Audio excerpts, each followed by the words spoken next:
මාව අඳුන්වලා දීලා ඉන්න. මගේ නම හර්ෂණී. මම හවුස් වයිෆ් කෙනෙක්. ඔයගොල්ලෝ දැන්ටමත් දන්නවා මම මොනවද මේ channel එකෙන් ඔයගොල්ලන්ට අරන් එන්නේ කියලා. ඇත්තටම මම ඉටිපන්දම් ගැන ඉගෙන ගන්න කාලේ මේ ගැන කියලා දෙන සිංහල channels තිබෙම නැති තරම්. ඉතින් ඒක නිසා මට හිතුණා අපේ ලංකාවේ අයට ඉටිපන්දම් ගැන සිංහලේ channel එකක් කරන්න. මම බලාපොරොත්තු වෙනවා මේ channel එකෙන් මම දන්න හැම දෙයක්ම ඔයගොල්ලන්ට කිසිම දෙයක් හංගන්න නැතුව කියලා දෙන්න. අද අපි මුලින්ම හදන්න යන්නේ මේ ඩෙසිමල. අපි බලමු මේකට මොනවද අවශ්‍ය කරන දේවල් කියලා.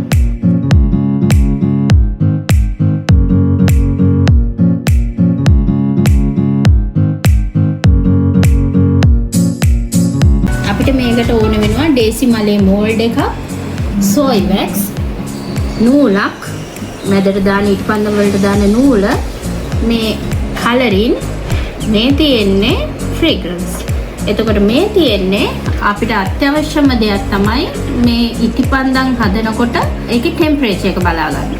තව අපිට අවශ්‍ය නැහැ මේ ඉදි කට්ටක්. ඉදි කට්ට ඕන වෙන්නේ මේ මල මැද්දේ සිදුරු කරගන්න. ඉතින් කලින් කිව්වත් වගේ මම මේ දැන් මෝල්ඩ් එක සිදුරු කරගන්න යන්නේ. ඔයා මෝල්ඩ් එක සිදුරු කරන්න කැමති නැත්නම් ඔයාට පුළුවන් මේ ස්ටෙප් එක කරන්න නැතුව අන්තිමට ඉටිපන්දම හදලා ඉවර වෙලා ඉටිපන්දම සිදුරු කරගන්න මැද්දෙන්. නමුත් එහෙම කරනවට වැඩිය මේ විදිහට කරන එක ගොඩක් ප්‍රොෆෙෂනල් ලුක් එකක් වගේ ඉටිපන්දමේ end result එක මේ විදිහට කරොතින් ලස්සන වැඩි. ඉතින් මම මේ දැන් කරන්න යන්නේ කැන්ඩල් වැක්ස් එක කිරා ගන්න. කියන්නේ මම කොච්චර ප්‍රමාණයක් ගන්නවද කියලා. ඒ කියන්නේ ඔයගොල්ලෝ අනිවාර්යෙන් ගන්න ප්‍රමාණය මැන ගන්නම ඕන. ඒක හරිම වැදගත්. මොකද ඒ ප්‍රමාණයට අනුව තමයි ඔයා ෆ්‍රේග්‍රන්ස් එහෙම නැත්නම් සුවඳ එකතු කරගන්න ඕන. ඉතින් අනිත් වැදගත්ම දේ තමයි ඔයා වැක්ස් එක මෙල්ට් කරගද්දී ටෙම්පරේචර් එකක් පාවිච්චි කරන එක අත්‍යවශ්‍යයි. මොකද ඔයාගේ ටෙම්පරේචර් එක ඔයා වැක්ස් එක මේ උණු කරගද්දී ඒක අනිවාර්යෙන් මතක තියාගන්න ඕන ටෙම්පරේචර් එක සෙල්සියස් 85ට වැඩිය යන්න මේව කරගන්න එපා. උණු කරගන්න එපා. ඇත්තටම මේ පොයින්ට් එක තමයි වැදගත්ම දේ ඔයාගේ ඉටිපන්දම කැඩෙන්නේ නැති වෙන්න හේතුවක් වෙන්නේ. ඒකින්ද අනිවාර්යෙන් ඉවසීමෙන් ටෙම්පරේචර් එක බලාගෙන කරන්න. ඔයා අලුත් එක්කෙනෙක් නම් ඩබල් බොයිල් මෙතඩ් එකට යන්න කියලා තමයි මම කියන්නේ. එකපාරට උණු කරන්නේ නැතුව.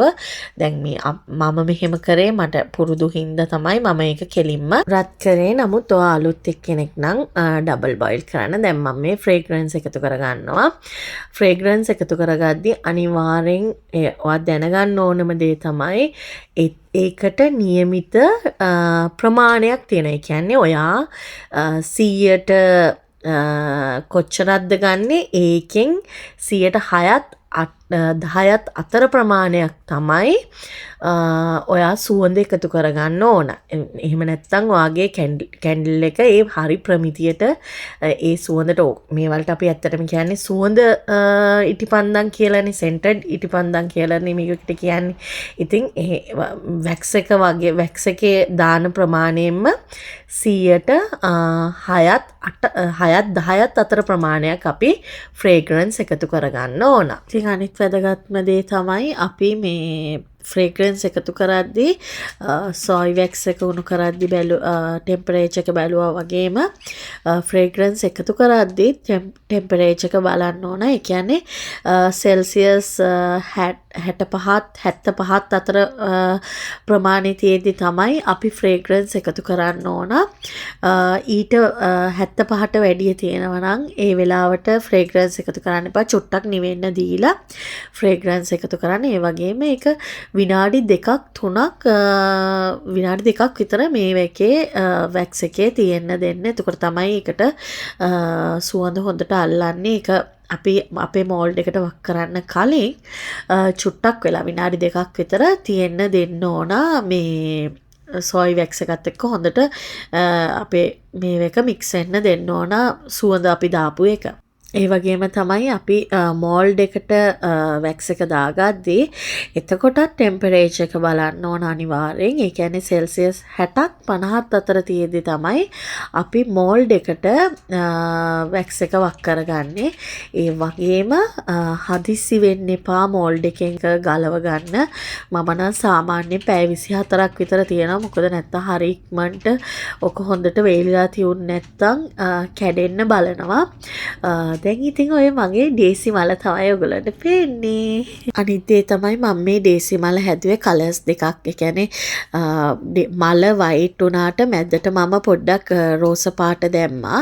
ඒ රෝස පාට දාලා ඉවර වෙලා මම පැය දෙකක් විතර තියලා තමයි ආයි ඉතුරු වැක්ස් එක කලවම් දැම්මේ මෝල්ඩ් එකට. මොකද මට ඒක පර්ෆෙක්ට්ම ගන්න ඕන අර රෝස පාට සුදු පාට කෑල්ලට නොගිහින්. ඒකෙන්දයි සමහරු නම් එකම වෙලාවේ වක් කරනවා. ඒකට මම එහෙම එච්චර කරන්න කැමති නැහැ. මොකද මට ඒක ලස්සන්ට වටේ සුදු ටිකට රෝසේ යන්නේ නැතුව එන්න ඕනි හින්දා මම ටිකක් තියලා තමයි වක් කරේ. ඉතින් ඔය විදිය ඔය එක විදිහක් මගේ ඩේසි මල මම මගේ කස්ටමර්ස්ලට දෙන. ඉතින් තව ගොඩක් දේවල් මම ඔයගොල්ලන්ට එක්ක ෂෙයා කරගන්න බලාපොරොත්තු වෙනවා. මේ ඉටිපන්දන් ගැන ගොඩාක් දේවල් තියෙනවා ඉගෙන ගන්න. මම දන්න හැමදේම ඔයගොල්ලන්ට කියලා දෙන්නම්. ඉතින් අමතක කරන්න එපා කමෙන්ට් එකක් දාගෙන යන්න. ඒ වගේම අපේ channel එක subscribe කරලා මාත් එක්ක එකතු වෙන්න කියලා ආදරෙන් ඉල්ලනවා. අදට එහෙනම් ගිහින් එන්නම්. ආයෙමත් දවසක මේ වගේම වැදගත් වීඩියෝ එකකින් හම්බෙන්නම්. බයි.